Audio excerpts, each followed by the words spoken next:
Back with Lawrence Freedman's Strategy of History. This is War into the Fourth Generation. To what extent did the experience of the 2000s represent a trend or a set of unusual circumstances unlikely to be repeated? For those who took the former view, there was a theoretical framework that had some credibility because it could easily accommodate international terrorism. It came under the broad heading of fourth generation warfare. Like the RMA, this framework had parentage in OODA loops in maneuver warfare, but it had taken a quite different turn away from regular war. Its origins lay in an article by a group led by William Lind, a follower of Boyd and energetic reformer. According to this scheme, the first three generations had developed in response to each other: line and column, massed firepower, and then blitzkrieg. The new generation began in the moral and cognitive spheres, where even physically strong entities could be victims of shock, disorientation, and loss of confidence and coherence. This principle was then applied to society as a whole.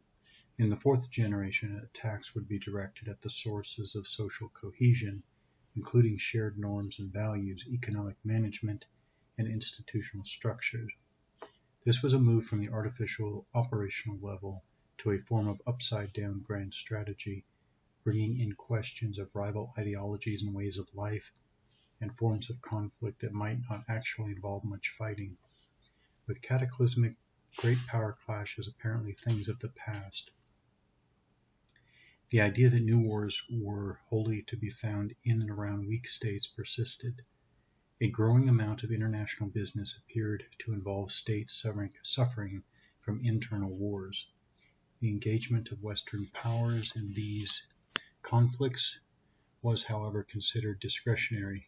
They were often described as wars of choice and undertaken on a humanitarian basis to relieve distress. Though they raised issues outside of military operations, such as economic reconstruction and state building, they had only a loose fit with the fourth generation theory. If anything, they were distractions to the more tough-minded of the fourth generation theorists. Although the RMA shared the same origins, it could only point to a singular form of regular warfare, which was unlikely to be fought because it suited the United States. Fourth generation warfare, on the other hand, pointed to almost everything else, which is why there were so many versions of the theory. One strand, most associated with Lind, focused on an eating away of American national identity as a result of unconstrained immigration and multiculturalism. He argued this was less a reflection of social trends and more the result of a deliberate project by cultural Marxists, quote-unquote. Cultural damage appeared as the product of deliberate and hostile moves by enemies aided and abetted by naive and wrong-thinking elements at home, rather than of broader and more diffuse social trends or economic imperatives. Another more influential strand, most associated with Marine Colonel Thomas X. Hammes, concentrated on irregular war, especially the forms of terrorism and insurgency which caused the United States such grief during the 2000s. There were 5 core themes in the fourth generation literature. First, it followed Boyd's focus on the moral and cognitive domains as where wars are won or lost. Second, there was a conviction that the Pentagon was mistaken in its focus on high-technology short wars. Third, tendencies toward globalization and networks were presented as blurring established boundaries between war and peace, civilian and military, order and chaos. War could not be contained in either time or space. It spanned the, quote, spectrum of human activity and was politically, socially, rather than technically, networked and protracted in duration.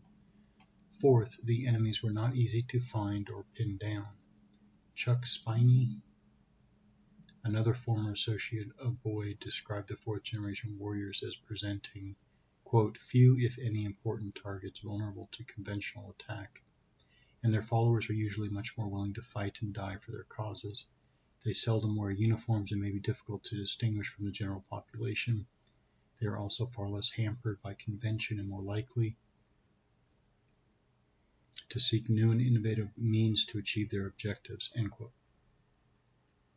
And fifth, because these conflicts were played out in the moral and cognitive domains, any military action must be considered as a form of communication. Lind argued in the original formulation, quote, psychological operations may become the dominant operational and strategic weapon in the form of media information intervention, end quote. As a coherent theory, it soon evaporated, not only because of the different strands, but also because it depended on a historical schema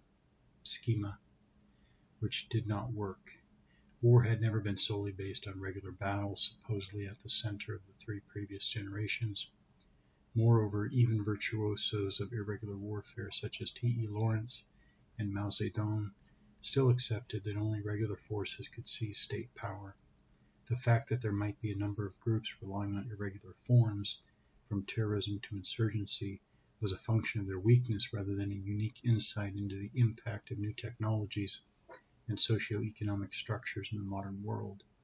There was also a tendency to assume that unwelcome developments had one guiding cause. In a similar vein, Ralph Peters argued that Western forces must prepare to face warriors, quote unquote, who he characterized colorfully as, quote, erratic primitives of shifting allegiances habituated to violence with no stake in civil order, end quote.